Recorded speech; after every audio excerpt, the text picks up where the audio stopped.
1 minute সময় হবে কথা বলার। আমি অফিসে আছি, ব্যস্ত আছি। 1 মিনিট কথা শোনারও সময় নেই। এখানে তোমার বসায় বসায় রাখে যে আমার খুব সময় থাকবো।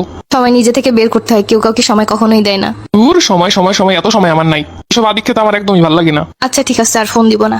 প্রিয় স্বামী, এক আকাশ পরিমাণ কষ্ট নিয়ে চলে যাচ্ছি। জানি না কেন এত অবহেলা তোমার কাছে। আমার সবটুকু দিয়ে তোমাকে ভালো রাখার চেষ্টা করেছি সব সময়। কোনো একদিন হয়তো সেটি বুঝতে পারবে। আমার জন্য হয়তো কোনোদিনও তোমার বিন্দু পরিমাণ ভালোবাসা ছিল না। যদি থাকতো তাহলে সবসময় এরকম আমাকে দূরে সরিয়ে দিতে না।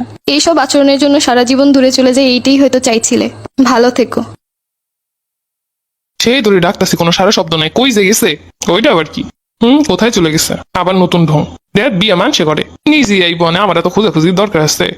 আজ 4 দিন হয়ে গেছে, আইলো না। আমি তো ভাবছিলাম ওর বাপের বাড়িতে গেছি, একটু ফোন দিয়ে দেখি তো। হ্যালো নিপা, দুলাভাই কেমন আছেন? তোমার আপা কি তোমাকে বাসায় গেছে? না দুলাভাই, আপাতত আসে নাই, কোনো সমস্যা হইছে? তোমার আপা 3 দিন আগে চলে গেছে বাসা থেকে, আমি মনে করছিলাম তোমাকে বাড়িতে গেছে। কি বলেন দুলাভাই, আপনি কেমন মানুষ? 3 দিন আগে চলে গেছে, আপনি আজকে ফোন দিয়ে জিজ্ঞেস করতেছেন? আমি বুঝছি তোমাকে বাসায় গেছে। তা আপনি তো ফোন দিয়ে জিজ্ঞেস করবেন না যে আসলে আমাকে বাড়িতে আসছে না, কোথাও চলে গেছে? তা কই যাইতে পারে, তুমি আমার একটু কইতে পারো? আমি কেমনে জানবো? দুলাভাই আপনি যে আপুরে অবহেলা করেন এইটা আর একটা প্রমাণ। 3 দিন আগে চলে যাওয়া মানুষটার খোঁজ নিতেছেন আজকা। তোমার আপা সত্যি সত্যি চলে যাবে এরকম, এটা বিশ্বাসই করতে পারতেছি না। আমার তো অন্য কিছু ভয় লাগতেছে। আপনি কেমন মানুষ?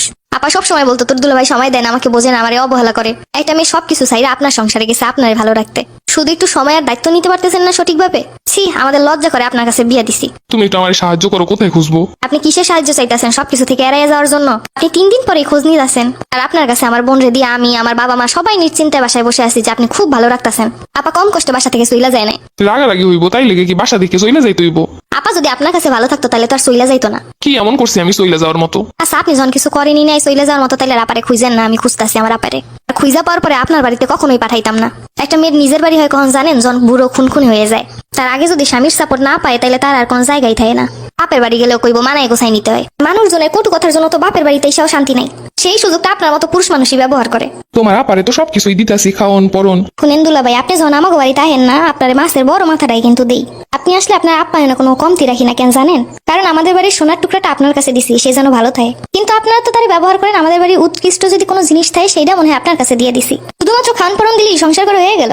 আগের মানুষ থাকতো না, সংসার করতো না। ও আচ্ছা আচ্ছা, তাহলে আমার দাদি আছে, নিবেন নাকি? ও চাইবেন এই যুগের, অথচ আচরণ চাইবেন আগের যুগের, তা তৈব না। আচ্ছা আপনি আরেকটা কথা কোন তো, আপনার কোনো জায়গা দিয়ে কমতি রাখছে আমার আপা? না, আমি কি কইছি এই কথা একবারও? তারপরেও তো আপনারা আপন করতে পারলো না। ও কি আর ফিরে আসবে না? আপনি তো ফিরে পাওয়ার যোগ্যই না। আপা ফিরে আসলো আপনার কাছে আর দিতাম না। কম কষ্ট একটা মেয়ে সবকিছু চাইলে চইলা যায় না। তুমি কি জানো তোমার আপা কোথায়? আমি জানলেও আপনার কইতাম না। আপার কোনোদিনও আপনার কাছে যাইব না, এটাই জানি। আমার আপা তোমার কাছে আছে তাই না? তোমার আপার কাছে একটু দাও। না আপা আমার কাছে নাই। যেই পরিমাণ কষ্ট আমার আপারে দিচ্ছেন না, সেই পরিমাণ কষ্ট এবার নিজে বুঝেন। একাকিত্বতা, অবহেলা যে কেমন একটা মানুষকে শেষ করে দেয় সেটা আপনিও অনুভব করেন। আপনি কোনোদিন আপার মুখের দিকে তাকায় তার কষ্ট বোঝার চেষ্টা করছেন? আপনি মানুষের সামনে পর্যন্ত আপাকে সম্মান করে কথা বলতেন না। কি করবো আপনার ওই টাকা দিয়ে? যদি আমার আপাই ভালো না থাকে, টাকা দিয়ে মানুষ কিনতে পারবেন কিন্তু সুখ না। মার্কেটে যাওয়ার জন্য শুধু টাকা দিয়ে দিলেই হয় না। নিজে পছন্দ করে একটা জিনিস আনার ভিতরে যে ভালোবাসে সেটা আপনার মতো মানুষ বুঝবে না। আমার বাসাটা ফাঁক হয়ে আছে, তোমার আপারে পাঠিয়ে দাও। আমি ভুল করছি, আর কখনো এরকম ভুল হইব না। আপার যাইব না।